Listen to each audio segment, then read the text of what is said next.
Click search bar and type Device Manager. Click Device Manager.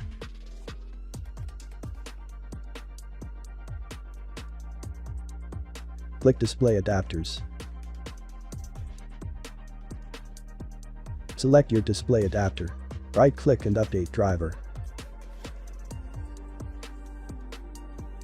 Click Browse My Computer for drivers.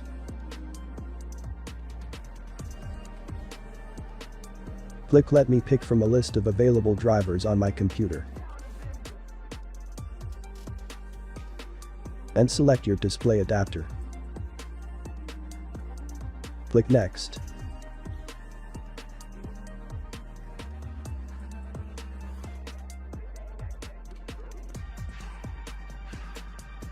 Click Close. Close window. Click search bar and type Update.